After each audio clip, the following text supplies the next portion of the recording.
What is good, Neo family? It's Rey-Jay back with another video, and in this one, I'm going to be talking about the one and only Neo stock and something very important because tomorrow is going to be one of the most important days of the year for the stock market as we have the results of the FOMC meeting coming out. This is going to be huge, so I'm going to discuss what this actually means, what does this mean for Neo, and how this may affect Neo going forward. I'm also going to give you guys my prediction to talk about where I see the share price going, what you should be expecting. Are we going to drop? Are we going to jump up? What you should be knowing.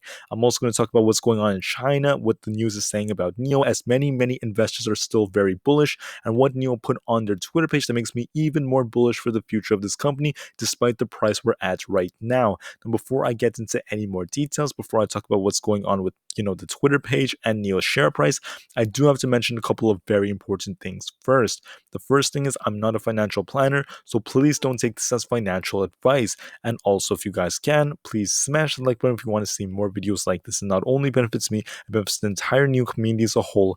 And the last things, if you guys can, please check out the Moomoo link down below in the description. If you do sign up for Moomoo and deposit $100, you're not only going to qualify for up to 5 free stocks, each worth up to $3,500, but you're also going to get a free NEO share. So if you want a free NEO share and the access to trade NEO on the Hong Kong exchange to kind of get rid of any fears, if you want that ability, check out the offer down below and sign up to get your free NEO share. With that out of the way, let's get on with the video. So looking at NEO right now, we're currently up about 5.89% for the day. Let's go, guys. And I did tell you guys that I expected NEO to get that bounce, and we saw that bounce quite clearly off $13 flat. That's a pretty good sign that we got that bounce. But I do have to discuss some other very important things because, look, we saw NEO in the green. We saw Tesla green, AMC green, the IWM, the SPY, the NASDAQ, so much green left and right. But why? Why is the market green? What is actually going on? So tomorrow we have some very important dates, and the market's kind of like running up a little bit because they're getting ready for the big date. That's tomorrow, March 16th at 2 p.m. and just 21 hours away from when I'm recording this, 2 p.m. Eastern time, right? March 16th, the Fed is going to announce what are they doing with interest rates. So we have to step back for 1 second. Imagine the US economy. The US economy is often booming and booming and booming unless we're in a recession, which we're currently not in one as of right now.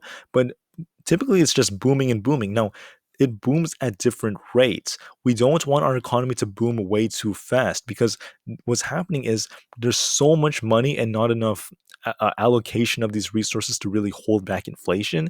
What's happening is inflation is just going up in America. The value of the US dollar is going down, so to speak. The purchasing power is not the same as it was before, like 1 year ago, 2 years ago, 5 years ago, but inflation is way too high. For a healthy economy, you want a 2 to 2.5% inflation rate. It's currently at around 7.98. It's way too high right now. So the Fed, US Federal Reserve, they're in charge of protecting employment, protecting the US dollar, and other things like that. They have this magic wand, this power, and the power is the control over the federal funds rate. They raise this, which means that the interest rates go up in America, the cost to borrow is going to go up. They do this to slow down the economy. By slowing it down, they're able to bring down inflation because if inflation stays too high, it's a tax on the American people. It's going to hurt not just the US, but other currencies all over the world too. So they really need to do something as soon as possible, which is why they're raising interest rates to address inflation. Now, as a result of them doing that, they often discuss what they're going to do during the FOMC meetings. And the big one, the big announcement is going to be on the 16th of March, which is tomorrow at 2 p.m.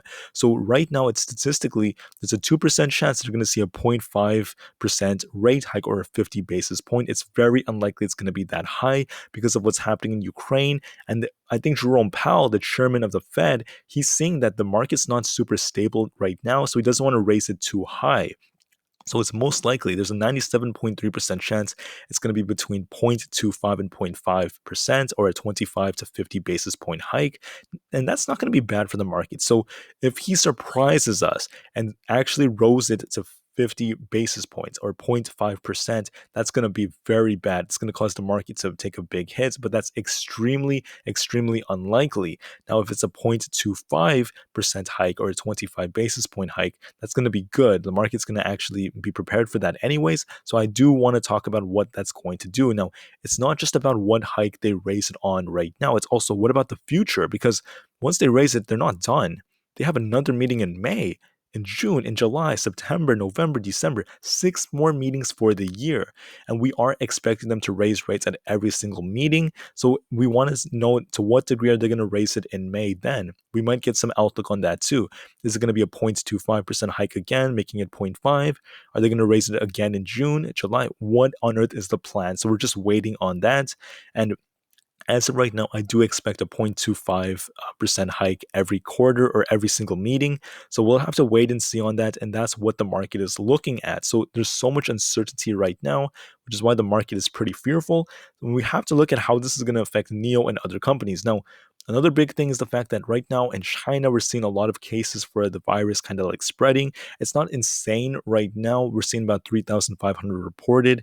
I don't even know how accurate this data may even be, considering many factors, because many times data is misreported. But at the end of the day, this could be a little bit concerning because we're seeing some factories close down. So we really want to see them really deal with this as soon as possible. And we don't want to see any more like lockdowns because they are starting to see them. And this could actually affect NEO going forward. So we really want to see how this plays out.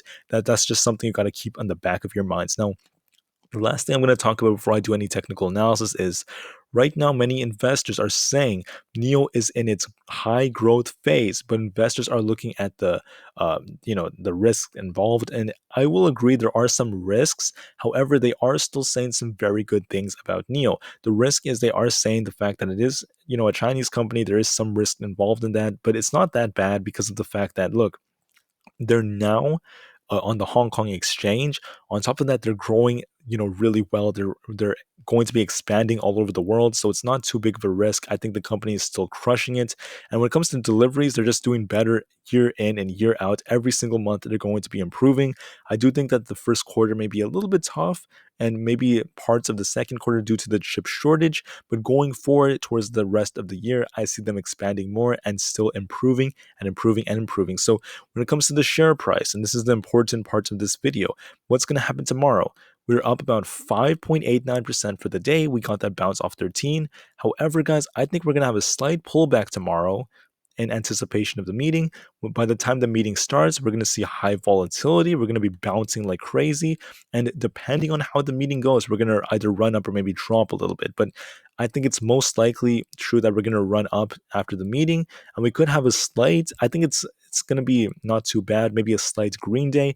I would really like to see how that goes, but it's dependent on the meeting. So I just want to put that out there. So to summarize, slight pullback, high volatility, and then the ending depends on the meeting.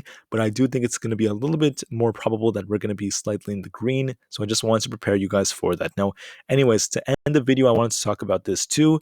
As of right now, looking at NEO, we're talking about the fact that at 10 a.m., NEO's Ganesh Iyer, he's going to be actually talking about with American Havel Motors Graham Fottenham. I don't even know if I said that right, but anyways, they're going to discuss Chinese booming EV market because it is booming, it's doing very well, and this is going to really improve NEO's numbers immensely. So just wanted to put that out there. I apologize if I said any names wrong or right, but you guys get my point.